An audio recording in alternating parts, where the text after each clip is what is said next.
నమస్తే max TV భక్తి ఛానల్కి స్వాగతం. క్రోధి సంవత్సరం ప్రారంభం కాబోతుంది.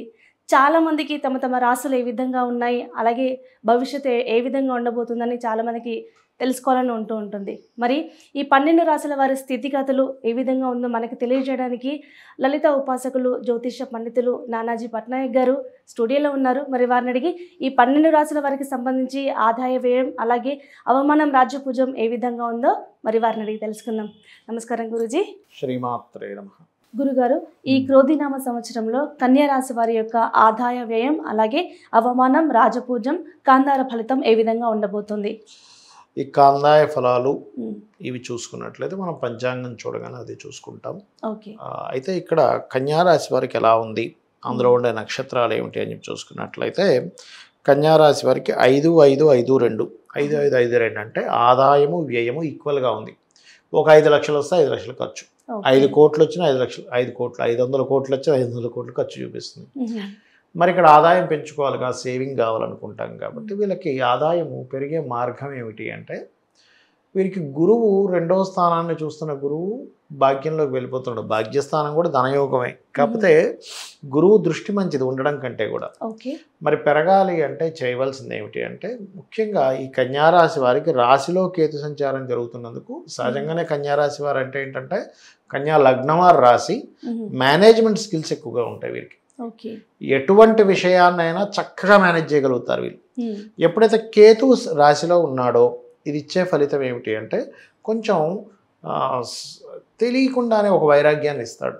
అబ్బా నా వల్ల అవ్వట్లేదు, విసిగిపోయాననే స్థితిని ఇస్తాడు. అందుకని వీరేం చేయాలి, ప్రధానంగా గణపతి ఆరాధన చేయాలి. లలితా సహస్రనామాల్లో ఓం సంపత్కరీ సమారూఢ సింధుర వ్రజ సేవితాయే నమః అనే నామం చక్కగా వీళ్ళకి ఫైనాన్షియల్ గ్రోత్ని ఇస్తుంది. ఓకే, ఇక వ్యయం తగ్గాలి కొంత అని అనుకుంటే ఒకటే గోధుమలు దానంగా ఇవ్వడము, సూర్య నమస్కారాలు చేయడము, సూర్యుడి దగ్గర దీపారాధన చేయడం పెంచుతుంది. ఏది వ్యయాన్ని తగ్గిస్తుంది, ఆదాయాన్ని పెంచుతుంది.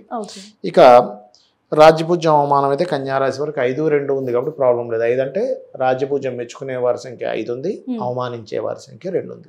ఇక మిగతా అంశాలు చూసుకుంటే వీరికి ఈ వైరాగ్య యోగం పెరుగుతుంది కేతు వాళ్ళు అనుకున్నాం కాబట్టి చక్కగా ఉదయం నిద్ర లేచిన వెంటనే గణపతిని తలుచుకున్నట్లయితే బాగుంటుంది. ఓకే, ఎప్పుడైతే గురువు మే మాసం నుంచి భాగ్యస్థానంలోకి మారుతున్నాడో ఇక్కడ కొత్త ప్రయత్నాలకి, ఎందుకంటే గురుబలం లగ్నాన్ని చూస్తుంటాడు కదా, అక్కడ నుంచి గురుబలం పెరిగిందండి అంటారు. అందుకే కొత్త ప్రయత్నాలు ఫలిస్తాయి దీనివల్ల. అయితే ఏదైనా ప్రాపర్టీ తీసుకునేటప్పుడు అయితే మాత్రం మే లోపలే తీసుకోవాలి, లేదా మీరు అక్టోబర్ నుంచి ఫిబ్రవరి మధ్యలో తీసుకున్నా మంచిదే. అదొకటి. ఈ 5వ అధిపతి 6లో ఉన్నందుకు మాత్రం సహజంగా 6వ స్థానంలో శని ఉంటే మంచిదే సహజంగా తీసుకుంటే. ఎందుకు మంచిది అంటే మీరు చేసే ప్రయత్నం ఏదైతే ఉందో, ఎంత ప్రయత్నం చేస్తారో అంత ఎగ్జాక్ట్లీగా మీకు ఫలితం వచ్చేస్తుంది. గుర్తుపెట్టుకోండి, శని 6లో ఉన్నప్పుడు. అందుకని ఫలితం మంచిదే అక్కడ, అందులో ఎటువంటి సందేహం లేదు. అయితే ఇక్కడ ఈ కాంబినేషన్లో పర్టికులర్గా ఏంటంటే 6వ స్థానంలో శని ఉన్నప్పుడు కొంచెం ఇష్టపడిన వారిని వివాహం చేసుకోవడానికి కూడా అనుకూలిస్తుంది. అయితే అది ఎక్కడ, వేరే దేశాల్లో ఉన్నటువంటి వారు ఇట్లాంటి వారితో. అండ్ మరొకటి ఏంటంటే ఇక్కడ సంబంధాలు కూడా కుదరడం, బయట దేశీ సంబంధాలు విదేశీ సంబంధాలే కుదురుతాయి. కొంతమందికి చూడండి ఇంట్లో సంబంధాలు చూస్తున్నారు, అన్ని విదేశీ సంబంధాలు అంటే మేము ఒప్పుకోవట్లేదు అంటారు, కానీ అక్కడ యోగం ఉన్నదే. అది జాతకంలో ఏ యోగం ఉందో చూసుకుని దాని తగ్గట్టుగా మనం ప్రయత్నం చేయాలి, అంతే కదమ్మా. మనం చూడండి, మన షర్ట్ ఒకటి ఉంది, ప్యాంట్ మ్యాచింగ్ వెతుక్కుంటాం, అంతే కదా, వేరే తీసుకుంటే కుదరదు. అట్లా ఏంటంటే ఈ కాంబినేషన్ ఇప్పుడు సంవత్సరం వరకు కూడా విదేశీ సంబంధాలే కుదురుతాయి వీరికి, అదొకటి.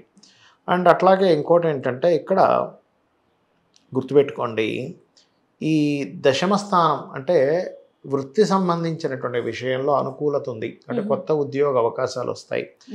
మే వరకు కూడా వ్యాపార అభివృద్ధి అయితే బ్రహ్మాండంగా ఉంది, అందులో ఎటువంటి సందేహం లేదు మే వరకు. అండ్ అదేవిధంగా మే తర్వాత మరి బాగోదా అంటే బాగుంటుంది, బాగోదనేం కాదు, బాగానే ఉంటుంది. కాకపోతే ఏంటంటే ఇన్వెస్ట్మెంట్స్కి కూడా మీకు వ్యాపారంలో ఇన్వెస్ట్మెంట్స్కి మే లోపల చాలా బాగుంటుంది చెప్పాలంటే. ఇక వీరు పర్టికులర్గా 6వ స్థానంలో శని ఉన్నందుకు శత్రువుపై జయము, కోర్టు కేసు వ్యవహారాల్లో గెలవడము ఇటువంటివి సూచిస్తుంది.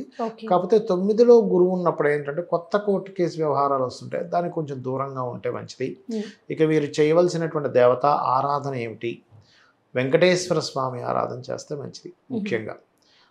అదేవిధంగా 3వ స్థానం మీద 2 గ్రహాల దృష్టి ఉన్నందుకు ఎక్కడికైనా వెళ్తే పని బాగా, అంటే ఈ సంవత్సరం అంతా కూడా ఎక్కడికి వెళ్తే వెంటనే ఆ పని ముగించుకొని రావడం, ఈ బలం బాగా పెరుగుతుంది. కాబట్టి వెంకటేశ్వర స్వామి ఆరాధన చేసుకుని అన్ని విధాలా వీళ్ళకి బాగుంటుందని తెలుసుకోవచ్చు. అలాగే కాందాయ ఫలితం ఏ విధంగా? కాందాయ ఫలితం కూడా చూసుకున్నట్లయితే వీరికి కన్యా రాశిలో నక్షత్రాలు కనుక చూసుకున్నట్లయితే ఉత్తర, హస్త, చిత్త ఉంటుందమ్మా. ఉత్తర 2, 3, 4 పాదాలు, హస్త 4 పాదాలు, చిత్త 1, 2 పాదాలు ఉంటాయి. ఉత్తర నక్షత్రం వారికి మంచి ధనయోగము, అంటే ఫైనాన్షియల్గా గ్రోత్ చూపిస్తుంది. ఈ 4 months కాందాయ ఫలం అంటే ఏంటంటే మొత్తం సంవత్సరాన్ని 3 భాగాలు చేస్తారు. 4 నెలలు 4 నెలలు 4 నెలలు. ఏప్రిల్ 4 నుంచి ఏప్రిల్ 9 నుంచి ఆగస్టు 9 వరకు 4 నెలలు. ఈ ఉత్తర నక్షత్రం వారికి ధనలాభము, హస్త నక్షత్రం వారికి సమలాభం, అంటే ఎక్కువ రేంజ్లో రొటేషన్ సర్కిల్ అవుతుంది కానీ అదే రేంజ్లో ఖర్చు ఉంటుంది, సమలాభము. చిత్తా నక్షత్రం వారికి నార్మల్గా కొంతవరకు ధనలాభం అనేటువంటిది చూపిస్తుంది. సో వీళ్ళకి ఈ సంవత్సరం పెద్ద ఇబ్బంది ఏమి ఉండదు. ఈ 3 నక్షత్రాల వారికి సహజంగానే 6లో శని నడుస్తున్నాడు కాబట్టి ఒకటే గణపతిని ఆరాధించుకుంటూ ఉంటే ఆటంకాలు కాకుండా ఉంటాయి. లేకపోతే ఆటంకాల వల్ల ఏమవుతుంది? వైరాగ్యం, అబ్బా ఏం చేస్తాంలే, విసిగొచ్చేస్తుంది, ఎన్నిసార్లు వెళ్తామంటాం, ఈ వైరాగ్యం అనేటువంటిది పోతుంది. ఇష్టదేవతను ఆరాధించడం వల్ల వాళ్ళు అనుకున్న ఫలితాలు ఎప్పుడైనా గుర్తుపెట్టుకున్నాము. ఇష్టదేవత ఆరాధన, అందులోనే ఇప్పుడు ఈ కాందాయ ఫలం నక్షత్ర సంబంధంగా చెప్తున్నాను కదా. నక్షత్రం ఉత్తర వాళ్ళు ఏంటంటే సూర్యుడిని ఆరాధించడం, సూర్య భగవాను మనసులో స్మరించుకోవడం. ఓం ఆదిత్యాయ నమః, రకరకాల నామాలు ఉన్నాయి కదా సూర్య భగవానుడికి అనుకోవడం. హస్తా నక్షత్రం వారు రాజరాజేశ్వరీ దేవి అయిన నమః అనుకోవాలి. చిత్తా నక్షత్రం వారు స్కందాయ నమః అనుకోవాలి. మనసులో అనుకుంటే మనసు ఎప్పుడు కూడా వైరాగ్యానికి, వైకల్యానికి చెందదు. మనసు బలంగా ఉంటే అన్ని బాగుంటాయి కదా. ఇప్పుడు మనసు బాగాలేదు, సినిమాకి రమ్మన్నా మీరు వెళ్ళలేరు మీ ఫ్రెండ్స్తో కలిసి. ఇంట్లో వాళ్ళు రమ్మంటున్నారు, ఏం వెళ్తా, నాకు ఇంట్రెస్ట్ లేదంటాం. ఎందుకు? మనసే కదా, మనసు కనబడదు కదా. అంటే మనసే ప్రధానం కాబట్టి ధ్యానం చేసుకోవాలి. ఓకే గురుగారు, ఈ క్రోధినామ సంవత్సరంలో కన్యా రాశి వారి యొక్క స్థితిగతులు ఏ విధంగా ఉండబోతున్నాయో మాకు తెలియజేశారు. ధన్యవాదాలు. శ్రీమాత్రే నమః.